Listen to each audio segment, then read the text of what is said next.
Straight out of the lair, joined today by somebody that I think, if you don't know this guy, you've been hiding under a rock. Somebody who makes me laugh and, again, has created some of the most hilarious skits, from putting on bodysuits all the way down to putting Dana White through a workout. The man, the myth, Jesse James. Welcome to the show, my friend. Thank you for having me. Thank you. My Can I clap for myself? No, I'm kidding. You can clap. You could, yourself. yes. We can clap yourself. No, I What's up, appreciate my it. friend? How are you doing? I'm good. I'm in Vegas right now. I know. The And- Olympia's this weekend. Finally in front of this cute little thing. You're also hunting big buff women, We're I on hear. camera. What did you say? What? You're also hunting big buff women, I hear. We're shooting a video. We are shooting a video about female bodybuilding, and amongst professional female bodybuilding, there is PED usage. So we are in search for those who are jacked women and on PEDs. This pe- All right. Did someone not tell you that? Have you ever heard of that before, Flex? Never. Moving on. Listen, for the show, there's no holds bars here, so you don't have to watch your P's and Q's or the F-bombs. We've got software because of old YouTubers suppressed everything because I come off hot with the F-bombs. I can't even use it yet. I think somebody said in the first 2 minutes. Yeah. Either way. Wes Wes Watson, Watson- be careful. Wes Yeah. Watson dropped 178 F-bombs, That is to true. be clear. That is true. So I don't know if you want to challenge him, but I think we're not going that direction. No. But my friend, you and I are two passing ships. Yeah, I know. We have tried to align and get together. You've hit me up, I've hit you up, and you come in. Literally, bro. It's like ping pong. back Yes, and forth. and it's not even. We're truly not trying to avoid each other. Rock. We have. He's hit me up. Hey, I'm in Vegas, bro. I've just left to LA. I just left from LA. Yeah. And then we sat behind each other at a power Yeah, I slap. know. The and power we're like, slap. We finally were like, hey, you. We will do this. Yes, we're here now. I'm glad to be here, man. Yes. And welcome to the gym, bro. Dude, I've been here once. So in 2021, I came out here sometime in the summer. I was visiting with David Lade, actually. So we have a video of it. And we lifted here quickly, get a nice film session, did a little cardio that day. Mm-hmm. And then we went to Circa and we picked up girls with magic. That was what we did that day. Okay, tell me about this. Yeah, I was like, I feel like I'll tell you. Dave knows a ton of magic tricks. Like he's basically a magician. And we came from LA. He was basically my roommate for a little while. And we drove here, hit the gym, then we went to Circa, and he did these tricks to girls and kind of was like wingmanning me. I was single at the time. I'm now happily engaged, getting married next year. Congratulations. Oh, let's go. Clap for that. We can clap. Shout out we'll clap for Claudia. her. Let's go. Claudia. Tying Anyway. this guy down. And so he's like doing these card tricks where he like would put one in the girl's like teeth and then one in my teeth and then do some magic and then they would switch and then they would be like it was the one that she put in her mouth and one I put in my mouth and then I would like get her number or something. So it was just like some That's a rad pickup line. Hey, but bottom line, they did work. It did work. Dave was crushing the magic, and then I'd be like, "What's your name? What's your number?" And like, if you know some magic tricks, I feel like that will separate you out there. Well, Tyus, Kids. the producer, is a magician. Wow. Yeah, so Tyus. Well, I don't need you. I'm happily married, so I'm. But it could impress some people, and Yeah, well, man. you're gonna off the say- market, so fuck. The- Tyus, you're not in good use at all, my friend. The kids Sorry. out there, pay attention. You want to get laid, start doing magic. Yes, yes, You're either gonna be looked at as really cool Or weird. or like, what is he doing? yeah. They're like, He's Right? saying yes in the back. they're like, bro, did you carry that fake rabbit around in your pocket all day? And you're like, yeah, did it work? Yeah. No. So it was a successful Vegas trip. It was. Good. Numbers on the board. That's what we do, you know? Put Yeah. numbers on the board. So you're a 7-time, right? Yes, Seven? 7-time. Why not 8? Well, There's I a just story. said that it's There's a story there. well, why not stop at 6, right? 7 was the lucky number for me, and I told the world that I was going to be done at 7. Wow. And I put it out there, and I retired on top, undefeated, and it was a good run for me. But obviously, I didn't expect for that to be my last show, but it was. And, you know, the story continues. So Which one was your favorite? Who am I? Is this my podcast or yours? Here's the thing. You can tell this guy's trained. Oh, here's the thing. I actually genuinely have like questions that like I would like if we went out to dinner, I'd ask you. Well, technically, we don't have the dinner in front of us, but we can do the questions if you want. So Which one was your favorite? I would say so. This is I would say three of them. I know that it narrows it down. First, just to reassure myself that all them sleepless nights and sacrifice was well worth it, just getting that tick. But then I have this philosophy and this mentality of you can't win once. You win the title when you defend the title. So the second one and the last one. Wow. Because the last one I went out on my terms, the best look I had, and I was able to tell myself to be present. That I wasn't for the last 6. So I can remember everything from the heat on the stage, the people in the audience, the interactions with the fans. All prior 6 were all muddled together. But the last one I was there. Well, the last one you also were having Addie as well, right? No, Addie was there from 3 on. Okay. Yeah, my daughter. So that played a massive factor in it too. Yeah. You know, dad life. Yeah. That is going to be in your future, my friend. Dude, it's crazy. Me and my fiance, we're getting married in July next year, and super excited. And then the like number one priority, she keeps telling me, and I'm down with whatever. I'm like, all right, let's have kids. She's like, we're going for babies right away. And Wow, she wants Knock it out. She's ready. she like if we didn't have a date, I feel like we would. I don't know. I won't speak for everybody, but like. We'd probably be either trying to have a kid, or if it happened, it's like, hey, what the heck? Who cares? Like, let's be amazing parents, which is really weird saying out loud. It is. Yeah. Well, But I'm also excited. No, it's a Yes. thing, and I told you this because I'm a little older, and I still haven't had any kids, and I told him like I feel ready to have a child, and maybe it just took me a long time to get there, but it's a crazy thing thinking about like preparing for that as a man. Like it's just like a. I mean, I'm as a woman, obviously, as well, but it's a completely different chapter of life, right? Yeah. And an evolution as men. Yeah. It's crazy. But you're never ready. Like I didn't. No. It's not like I wasn't That's what I've trying for heard. my first, but I wasn't also not trying either. You know what I mean? Yeah. So it happened on God's time, and the second one came 6 years later. Trust me, I would love to have hit the target faster than that. But I'm not saying I didn't enjoy the process up to number 2. Yeah. But there we go. So that is in your future. That's why I say I'm like, hey, we can practice all we need until game day. That's you know? right. There you Just go. practice. Practice. You know, just get it right. It makes it perfect. Makes it perfect. But bro, talking of, Jesse James that we all know and everybody who's tuning in, obviously you've got the side that we just mentioned, the new chapters, now that you've got a fantastic relationship, getting married, that evolution stage. But the Jesse James that I follow and come to fall in love with, not literally, calm down. Damn, I got excited. Yeah, he did.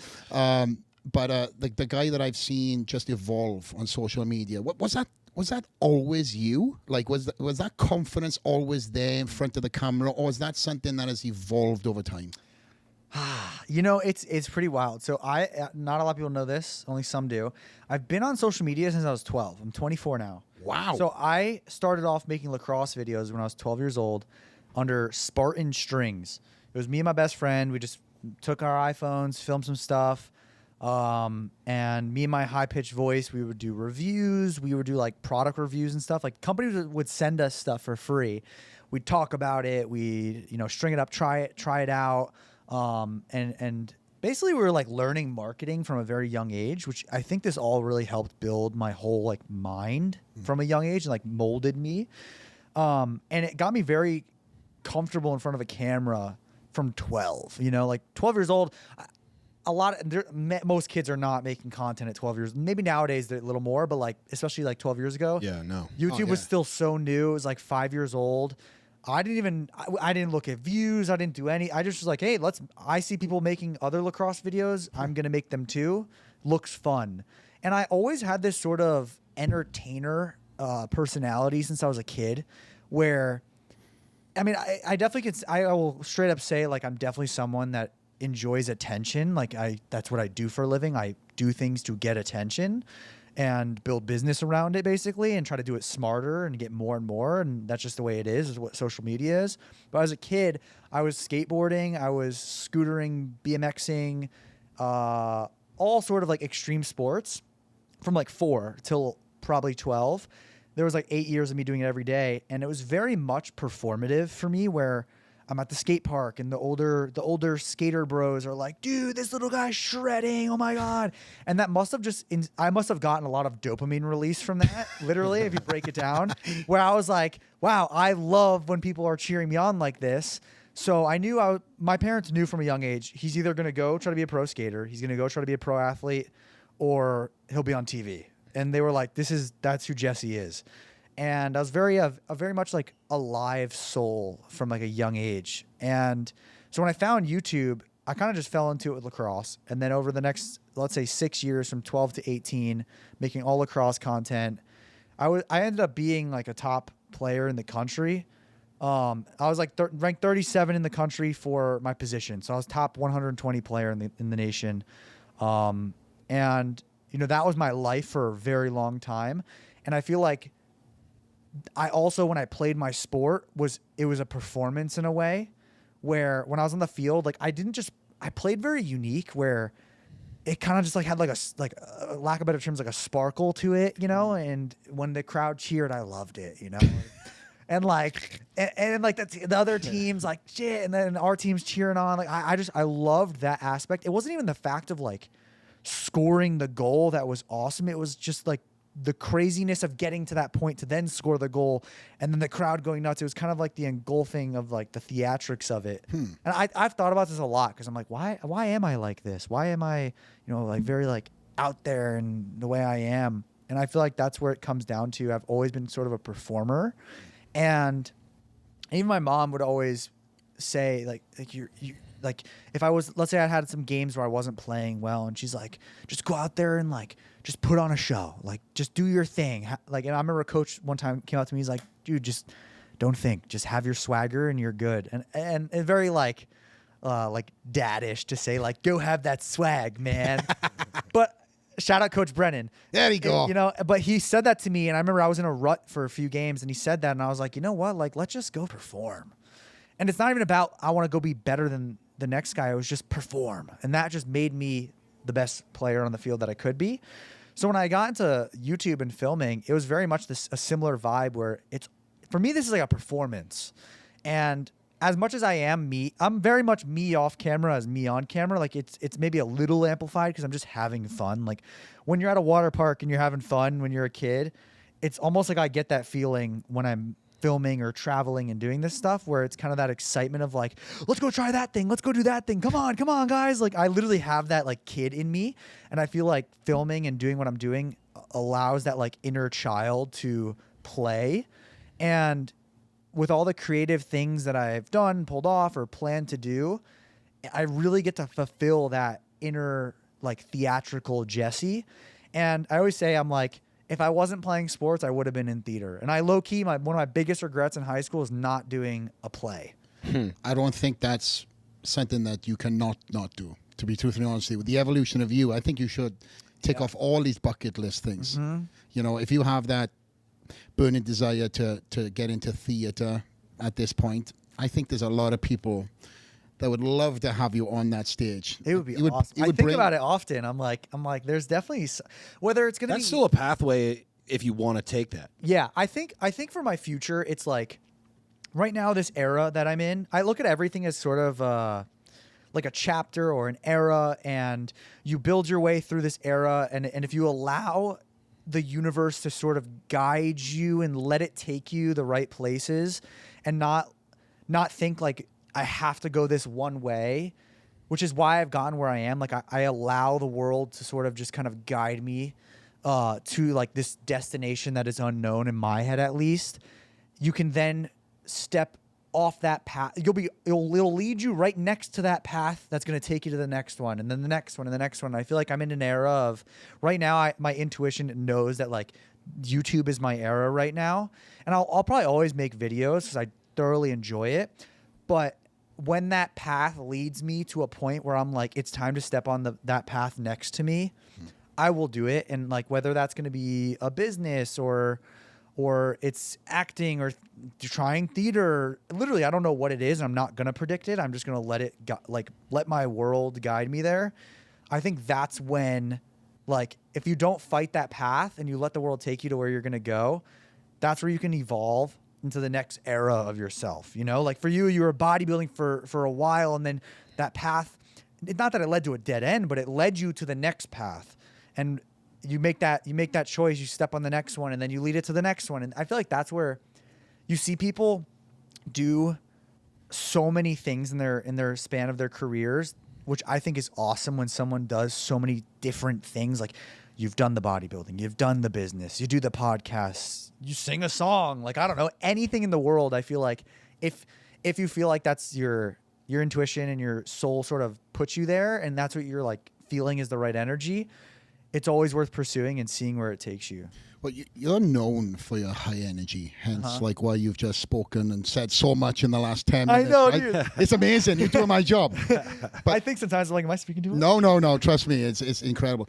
But that high energy, you know, the content you put out, do you ever hit like a wall where it's like, wow, you know, I'm known for being this guy, and to be that guy can burn you out. Yeah, you got to be on all the time. Yeah. Right? It definitely like has its moments, but I would say it was almost like when I first started having any momentum in the social media space, I definitely knew I was like, okay, I need to be energetic, so I'm entertaining. And so I would be that person, and I would give all my energy, and it was me, but it was even more amplified, I feel like, because I thought that's what I needed to do. And as time's gone on, I've just kind of fell more into just more me that I could be. I feel like I'm definitely the most me I've ever been in my life, and I'm gonna probably say that again next year and the next year. And you just keep finding yourself, which I'm so grateful that I don't have to feel like I need to be someone else, because luckily my career has allowed me where me equals good, you know. So it's definitely had its times where I've felt that burnout. And I feel like because I played sports my whole life, like I've had burnout in my sports, you know. When a coach tells you that you have practice every single day, you know, not every day you're going to be like, woo, I want to go to practice today and run sprints, and my arm hurts and I got to still do it, and I got to perform well, and my girlfriend just broke up with me and I got to do this. Like, so many things that you really can't control, but that you still have to do it. And that really ingrained in my head, where when I feel burnout from social media or, you know, giving that energy all the time, one, I told myself, if I don't give energy on the next one, it only hurts me. Yeah, maybe it makes me feel like a little bit less burnt out if I'm, you know, boring that video, or maybe I skip filming that day and I'm like, I get to reserve my energy. But like in reality, especially in the beginning, that only hurt me. It did not benefit me. So I was like, suck it up. And like, you've done hard things when you don't want to.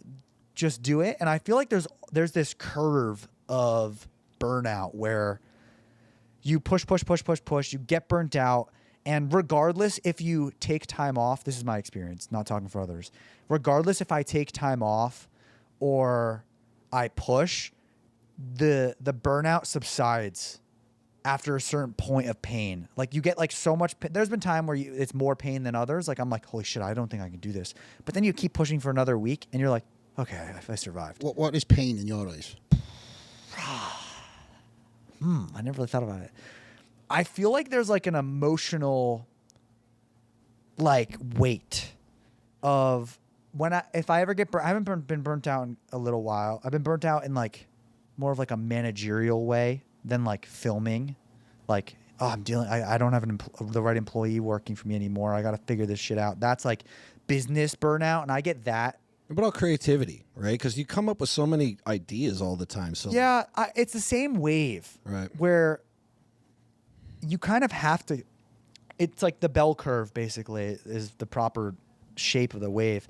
And when you get to the top of the wave, and there's the most pressure, or there's the most uncomfortability, or fear, or whatever it is, it's like I really try to look at it, and I'm like, if I was coaching myself, or if I was third person, how would I tell my friend or whatever this being is that's feeling this, like how to assess this. So like if you came to me like, dude, I am so burnt out. My show is in a week. I can't do this anymore. It's like, how am I going to respond to you? Because I see the zoom out. I'm like, bro, trust me, one more week, you're going to win. You're going to do amazing things and you'll have all the time. You got to push. And so it's almost like being your own supporter where even with creativity, where I get to points where that top of that bell curve is, AKA, I have no ideas left. Oh my God, what do I do?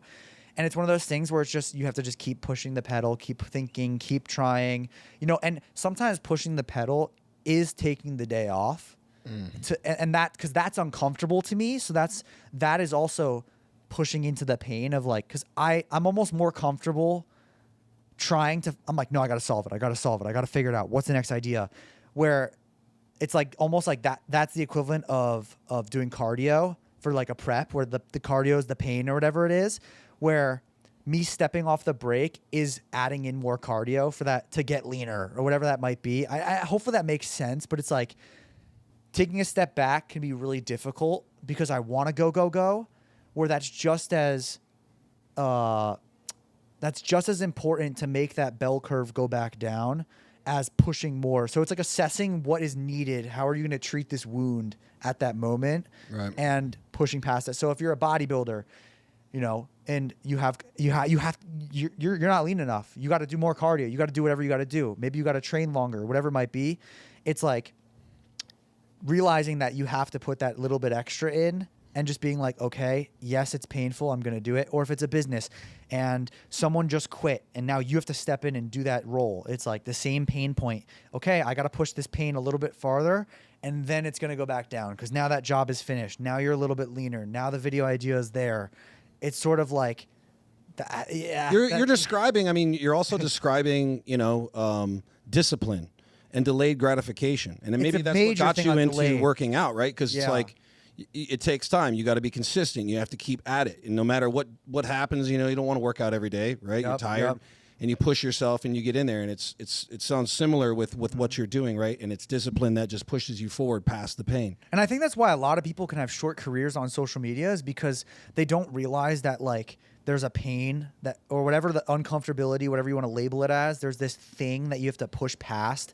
And if you don't push past it and you let it crush you, people quit. They say they're burnt out forever. And I'm like, you must have not have really loved it then. Like if you can just bail on it, like if I need a week off and then I'm like, yo, I never want to do this again. Like you don't love it anymore. Or you weren't really committed from the first place, right? And I feel like that literally is what separates a champion and someone that's not a champion in literally anything from ping pong to billionaire business to Mr. Olympia. If you can't like deal with that gut-wrenching determination to get past those hard points, you know, like what gets me past that is the passion driving it. That's the gasoline in the tank is the passion.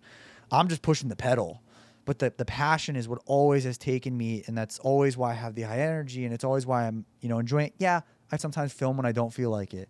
You know, I try to evaluate everything I do, whether it's health, fitness, business, in like this realm of, okay, I pushed too hard, that burnt me out, or I pushed too hard and, you know, I need a day off from the gym.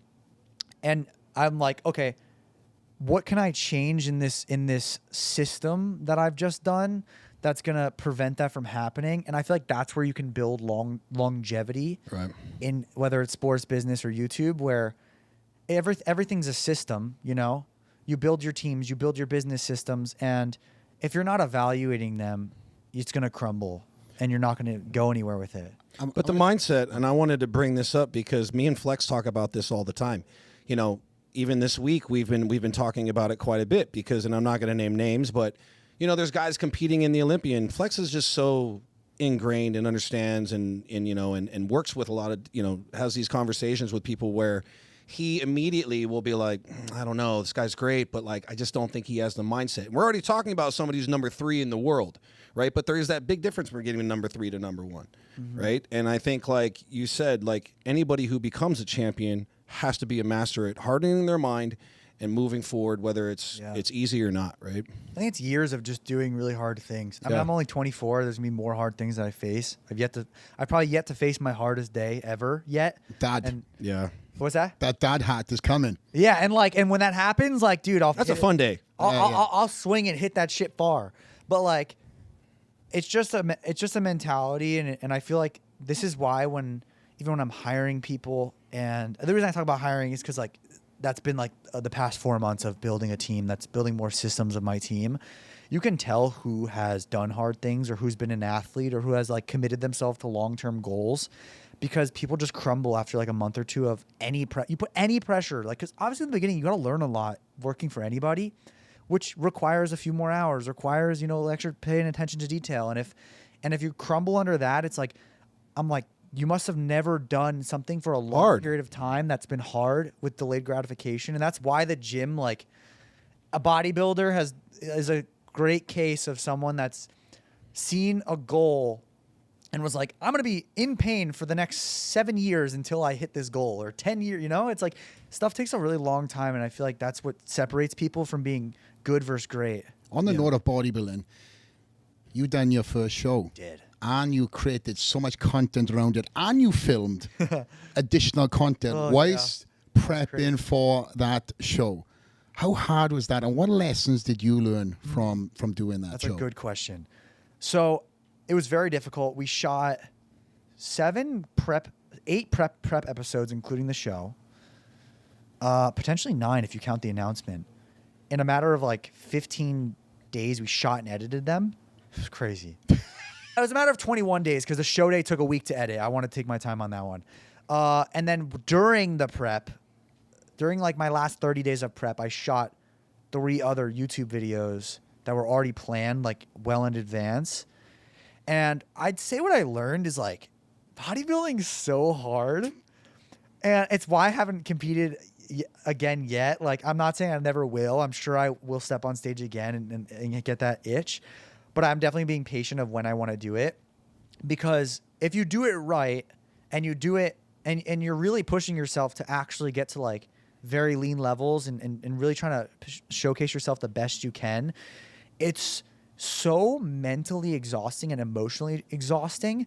It's so crazy. It's like, and obviously everyone's gonna have a different experience, especially if you're natural or you're not natural. I can't speak on. But the diet itself, getting into dieting. What's crazy? It's the hunger was never a problem. I honestly don't really get hungry. Like when I was on prep, I never was hungry once. Maybe like the last few days when I was at 1,500 calories, and I'm like, all right, I'm 3 days out. I'm just not gonna.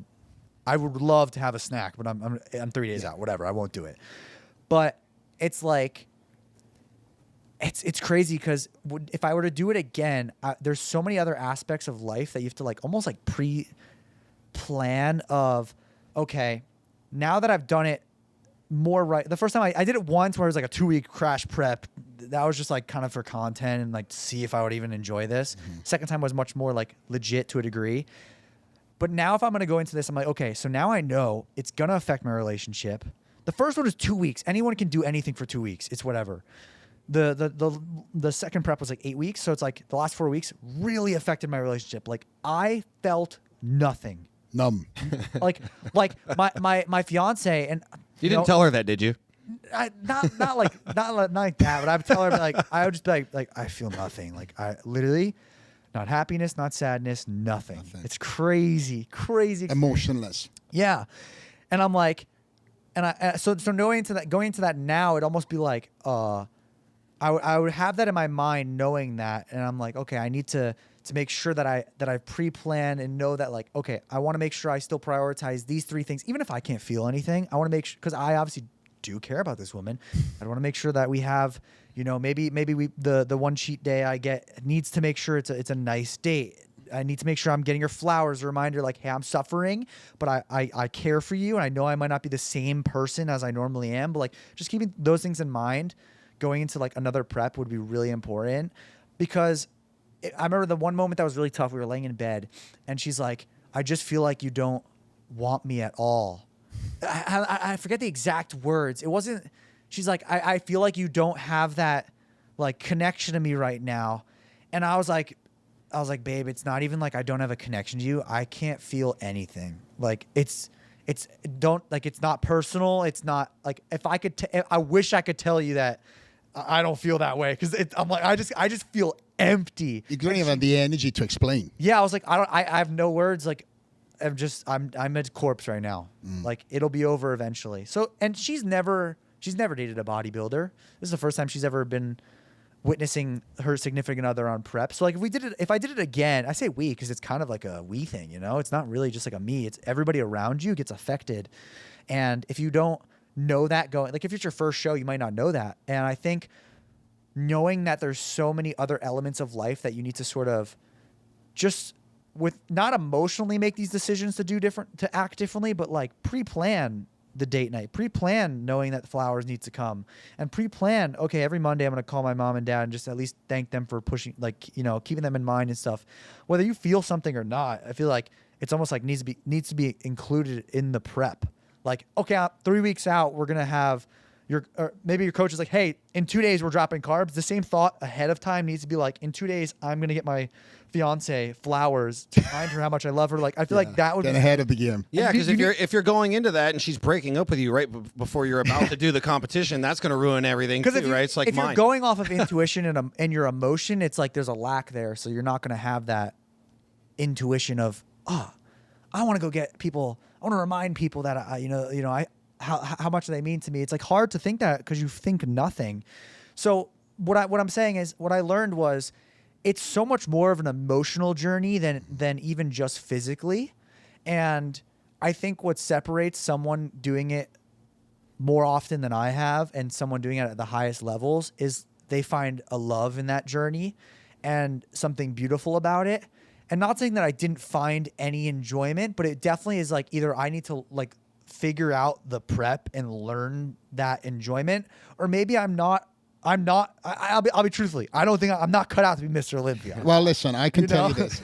All them feelings you had is the exact same feelings I had, and it's the exact same feelings that everybody who you stood next to also, Crazy. as did I. I would obviously I've been with my wife for 13 years, so she met me. And she actually used to compete too. She won the Miss USA. She won some pro shows. But when we got together, she was in school doing a master's. Well, she decided to return back to the stage at that point in time. I didn't know, but I was in full Mr. Olympia mode. But we got together, and she understood exactly what that torment was, that mental drive, that soul search. But we also knew we got to a point where my mentality would completely change. It was a laser focus, and it had nothing to do with her. She didn't take it personally. But to your point, and that's why I love you said this for the show, and thank you very much for saying that. We would make sure that every cheat meal revolved around, that moment together. Of course, you have this fake moment of energy burst through eating food, right? But you can experience it and you can share it with that significant other. Yeah. And as the show got closer, again, we knew exactly what to expect. She knew what to expect more than anything else. But it was a tough journey for me as much as her. But again, she was aware of it. The first prep is always learning. Yeah. But the second, third, fourth, she knew 6 weeks out was when I started going into that mode because I had to make weight. And my body did not like that 212 class. So I was always ready about 5 weeks out. Wow. I just had to suffer to make a number on a scale. Crazy. Not to see the best version, because the best version was seen 4 weeks before. Wow. But it was all about getting into that weight class. But that was, again, soul searching. And nobody's prep is in comparison. My prep wasn't harder than yours. It doesn't matter. You've lived a life. And you suffered, you understand now what it really takes to get to that stage. Because a lot of these guys who train in the gym that look lean all year round, no, that's lean. Yeah. Bodybuilder lean is all day, not more missed meals. It's basically compounding. Yeah. And the closer you get to the show, the better you look, the worse you feel. But I've also found so much in that journey where I learned so much, and I've said this so many times, that no book could ever teach me, which made me a better dad, business guy, fill in the gaps. I learned that through that bodybuilding journey. Is there anything like that you learned yourself? Yeah, honestly, you know what I think I realized, and this is kind of like, it could be taken kind of dark and off like the positivity, but I'll explain. So I've always sort of struggled with control of food, where in 2018 I had a really hard time mentally, and I noticed that I took more control of food. I need to weigh things more. I need to do this more. I need to keep track of my calories more. And I never really like, because I was always bulking. So it's not like I was like, oh, I'm so skinny. I feel terrible or something. And no one looked at me and was like, dude, like you're restricting your calories too much. Like, you know, it was not visible, but it was internal. And then when I did my show, I would say through the prep, it revealed to me more after the show. Like I went through the prep. For me, it was not very difficult to just stick to whatever my coach said. I was just like, okay, done. I don't have to think about it. But it was after that, what really taught me was I really do kind of have a problem / did, always will, / always will with food and wanting to control it and almost like a minor eating disorder. And I touched base on this on my body dysmorphia video. And what that did, like, so because of competing, I realized like, oh shit, I kind of do like deal with this. And I didn't really know I did. But what that's taught me throughout the past year is I've definitely become a lot healthier of the mindset of food. In the past, I would never use like oil on chicken, or I would never, like, cause I was like, too many like calories. No, can't do it. Or I would never want to add butter to anything. I would just be like, maybe like a spray or something. And I was very afraid of certain foods almost. And where honestly now I feel like my metabolism's better. I'm eating more than I ever have, and I'm leaner, and my performance and the way I look, I'm like very happy with. So it was almost like I had to like, the competition kind of ripped off this Band-Aid, and I was like, shit, there's a wound there I didn't even know about. So like what it did is it like unmasked like any like sort of problems that I've kind of had or faced with food. And I had to then face them and was like, okay, if I want to have a healthy relationship with food for the rest of my life, or if I want to be able to, you know, bulk, even though I've been afraid to bulk for the past few years, like I have to like get over these fears of certain things with foods. It really unmasked it. And I'm honestly glad that it did, because now I have a very healthy relationship with food, you know, and I'm not like afraid of these extra calories. I was always afraid of bulking basically. And honestly, like I'm not afraid of a nice lean bulk, you know, like, but before it was like, I was like never bulking, period. Like, nope. It was a strong no. And then I realized, and I'll also speak on other people, they're like, you got to enjoy each segment of the phase of whatever you're in. Like if you're bulking, dude, enjoy getting strong, enjoy feeling huge in a t-shirt when normally you feel skinny. So it's kind of like the competition ripped that Band-Aid off, and I was like, okay, I have things that I have to work on. Cause I always wondered, like, and not that I'm like, oh, nothing's wrong with me, but like, I'd always be like, what traumas and bullshit do I have that I don't realize I have? And it's almost like you have to go through hard things or face things head on to then realize like, oh, okay, that's what my bullshit is. You know, when I'm saying something out loud to make myself feel better for having that cookie or something, and I never even realized I said these things, and I'm like, whoa, I totally was just trying to like I'll be around someone and I'm like, I'll be good right now. Don't worry about it. Or like, I'll be like, hey, at least I did cardio today. Like, and I'm like, why did I just say that? Interesting. So it's like you learn these things, and I think that's also just age. Yeah. Like as my frontal lobe develops, like literally that as this year I've oh my God, this year has been like the most like eye-opening year, because when you're 24, 25 as a man, your frontal lobe develops and you can actually like think through Your like third eye. Your third eye of like what reality of life, like in all these things of like habitual things. And I feel like it's been a very awesome eye-opening experience, just being able to see life like actually how it is and be like, okay, why am I like this? You know, what made me like this? And revealing those things. So it kind of like sparked like self-discovery. Yeah. So like there was some self-discovery after the show for sure. Because in the show I was very like locked in and stuff. And then afterwards I was like, whoa, I need to heal this part of my mind in order to be able to continue doing what I do. There's a lot of maturity in that at your age, to be honest. 24, he's very mature. Dude. Let's be honest. Well, like he's saying things that I was saying when I know? turned 40, right? Like I'm trying to learn about myself and all these traumas that happened in my life and why these things happened to me and why I reacted in certain ways. And he's already like ahead of it. Me, dude. Yeah, he's 16 years on top of his age that he took you. I feel like my sister's very reflective. She's more like hippie. Like she's definitely a hippie, and I'm definitely not a hippie, but she's older than me. She's like 4.5 years older than me, and she's always influenced me or had those conversations of like self-reflection, or she'll go to therapy and learn about traumas that she's dealt with. And me and her basically the same traumas because we're very close in age. So anything happened that we've both, she has different ones, of course, but we have similar ones that cross paths.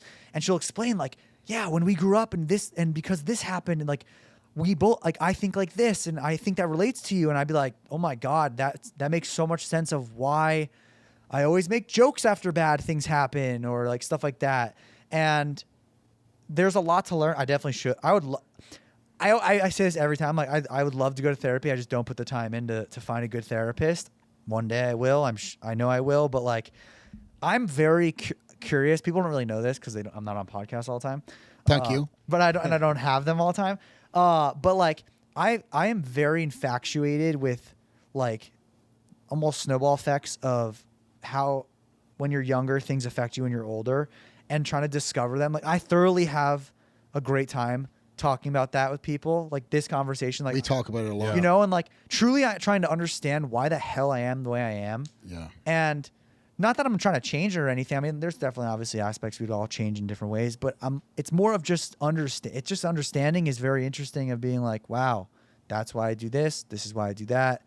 You know, it gives you a different perspective on yourself. Maybe like give yourself some grace or something on different aspects. Well, I think you've done okay with all these traumas apparently to get to this fucking stage. I think he's crushing it. Guys, I'm okay. The self-awareness, though. Yeah, that it's takes incredible. a long time. That's something that happens fiance later on in life. My fiance is like 2.5 years older than me, so 2.5. not that Now much. you sound like you're 24. But like, I've always gotten along with people that are older than me. I never really got along with people my age. I think just from a young age, like being at the skate park with, Older you know, friends. I'm like 8 and everyone's like 15, and you know, there's kids smoking weed over there, and I'm like, I kind of need, not that I'm in the grown up in anything, you know, ghetto at all. I was in a very non-ghetto town, but like you see that stuff and you're like, okay, you know, I'm an 8-year-old. An 8-year-old's not supposed to see those things, but then if you do, you know, you got to grow up a little bit faster, or you hit that joint. I'm sorry. or like getting thrown into not thrown into social media, but like growing in social media and having to figure out business at 22. I'm like, I have to hire people. At 21, I was hiring people, and it's like I was 19. You know, it's like you have no choice but to figure it out or ask for help and someone teach you. Well, it was fascinating what you said too. I mean, you started at 12, bro. I know. You know, so like, and you're so far ahead because, like, I mean, us older guys, we didn't even have social media. We didn't have any of that kind of stuff back in our days. So like, having that and understanding it, and you know, growing your own knowledge. You know, like obviously you learn what you learn from school and everything, but they're not teaching you any of that. That's all self-taught, right? And that also takes discipline. Yeah. What with the, you know, we mentioned all these different parts of Jesse, you know, physically, you know, mentally. Mm-hmm. But I want to kind of shift gears and talk about the collaborations, and your success is what has obviously blown you up. You've done so many different collaborations. Obviously, you were in town a couple of months ago working with Dana White. Mm-hmm. You've been able to, and using your words, kind of navigate through life to get yourself in front of people, work with people, train with people, collaborate with people. Do you catch yourself being like, holy shit, how did I find myself here? To a degree, yes. There's two answers to that. One, yes, I do. I'll be like after filming with Dana White, I looked at my team and I was like, what the f-? I'm like, yes. Yeah, like, I can't believe we just did that. Like, and the shoot went amazing. Like, he's great, Dana. Great guy. It was awesome. And I was like, you know what? But there's also like the second layer to it where I'm like, I've worked really hard to do that, you know, like I've collabed with 1,000 other people to get that collab, or I navigated my way through 8 people to find the right connection to make that happen. So it's like, I know I'm deserving of those moments because I'm like, the work is the proof is in the pudding. And there's also an element where my mom raised me in a very much way to believe in myself, which thank you, Karen. Love Shout you, out to Karen. mom. Shout out to mom. And she really instilled like you can do anything, Great. you know? And so when people always ask her like, would you ever have thought you'd be in this position? And I'm like, yeah. Like and I mean that. Like I'm not bullshitting you as some facade. Like I'm like I understand. I dead ass knew I would be in this position. So it's like I'll say this out loud because it's kind of a manifestation. I tell my fiance. Put it out in the world. I Put tell it my out there. fiance, and I say this in a very humble way. I go, by the time I'm 30, I'm gonna make $100 million. There we go. I go, $100 million. I will make by 30. We got 6 years. 6 years. If you don't believe it and you don't put it out there, then why would it happen? Like right? It's like I almost have this like, it's not psychotic or like, it's almost like a unconditional, for lack of better terms, dumb belief in yourself. It's a chase delusion. Yes, I wouldn't yes. be where I am if I hadn't had it myself. Yeah, it's like I'm almost like confidently delusional.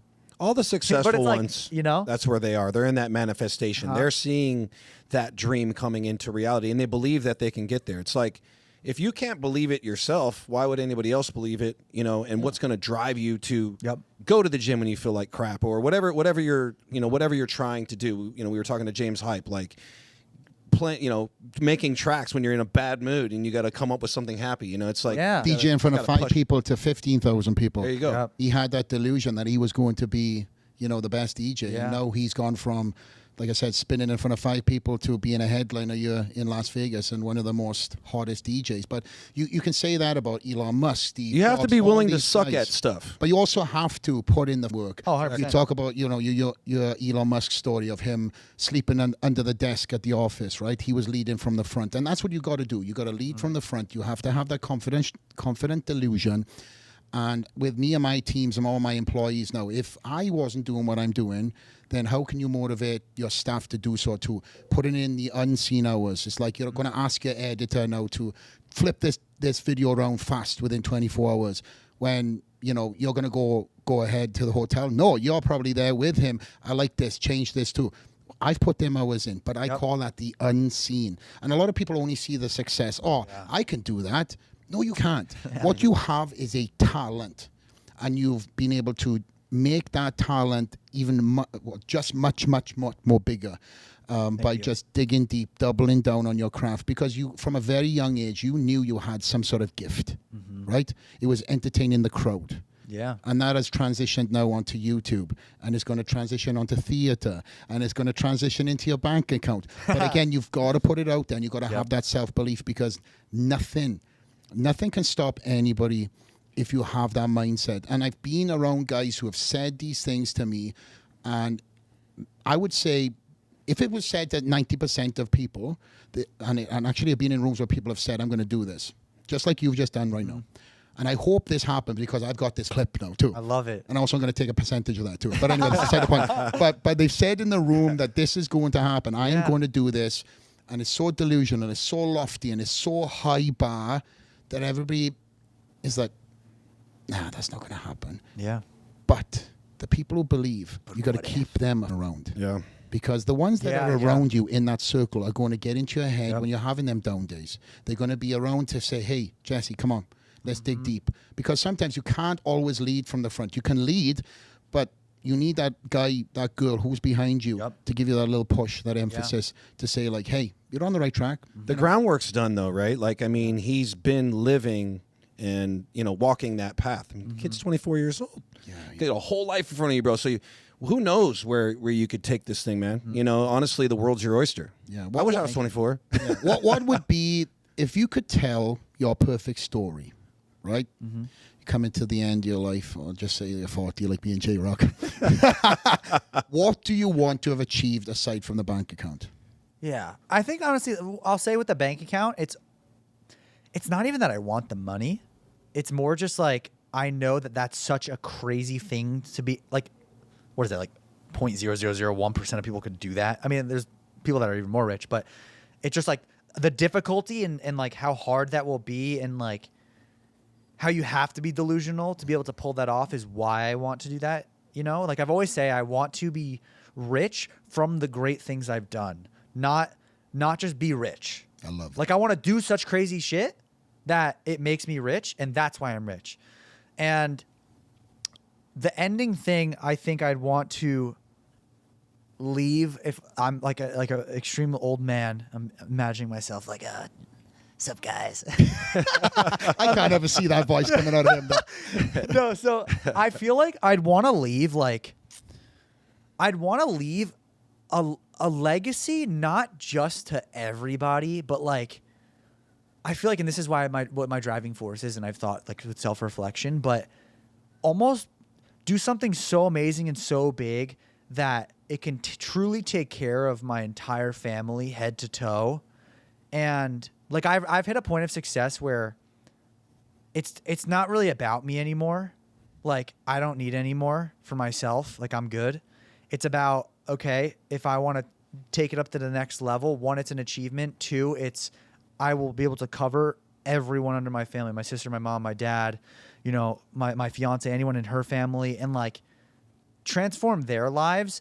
And then the residual effect to the world would be for people to look at me and be like, you know, I kind of can, I believe I can believe in myself to do it, you know, where like some people just are successful and you're like, damn, I'll never be like that. But like, why not leave a mark where it's almost like because of what I've done, it's believable that people can do greater things to like believe in themselves. Where I always try to tell people like, if you believe in yourself, you're 75% done.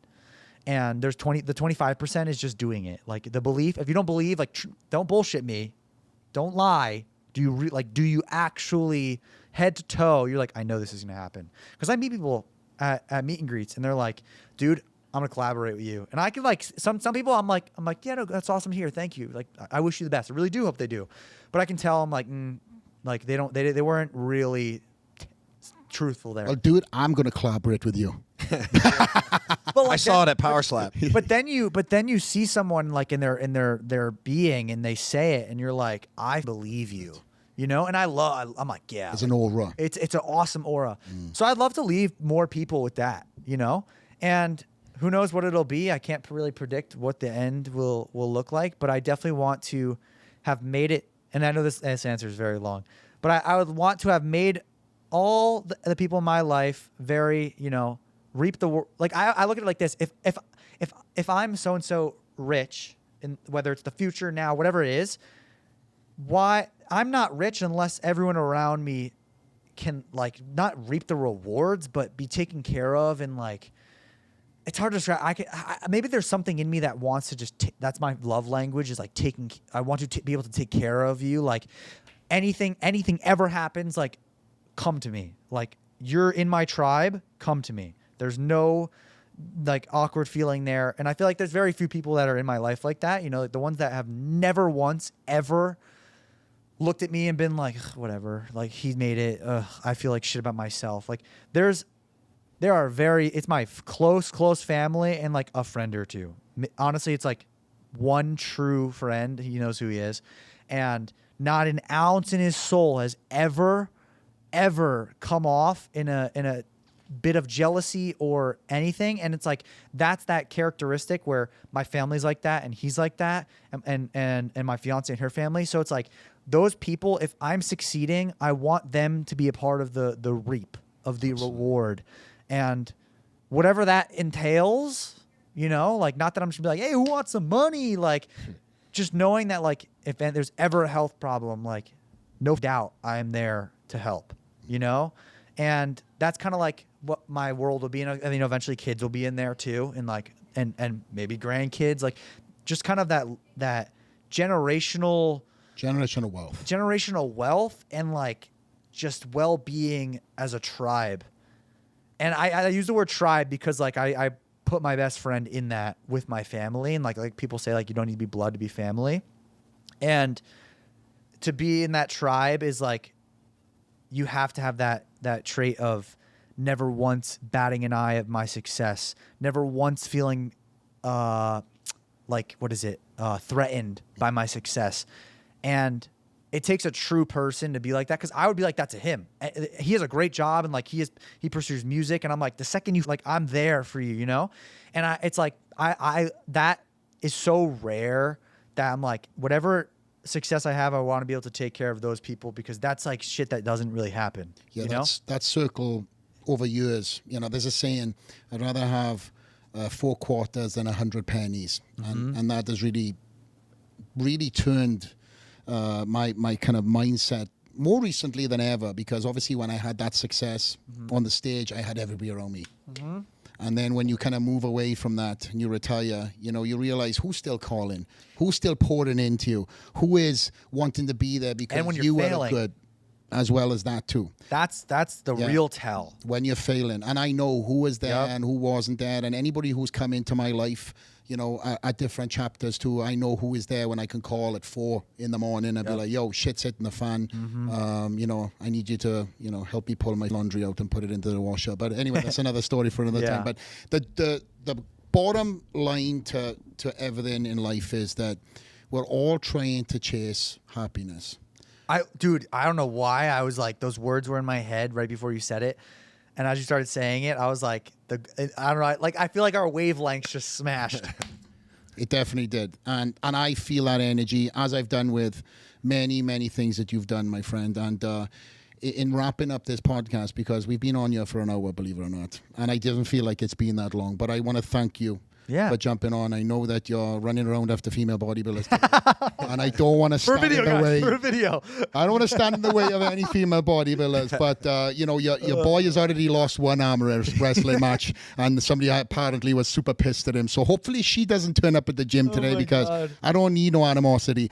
But all that said, Jesse, you are an absolute star. For 24 years old, you have so much energy, enthusiasm, and charisma. Thank you. That is a trait that can't be taught. That is a God-given gift. And I just want to say, on the behalf of myself and J-Rock and the team, thank you for all you're doing, man. And I look forward to doing a collaboration in the future. Did I look like I meant it? Okay, I did. 99%. Okay. Close enough. But it's a pleasure, mate. And, Thank you, man. And I'm excited to see what you're going to be doing in the future. And that's the end.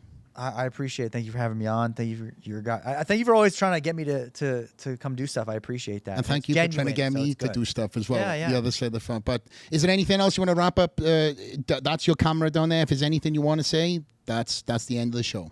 I love you, and don't forget to stay relentless. Stay relentless. This is Flax. It's Rock.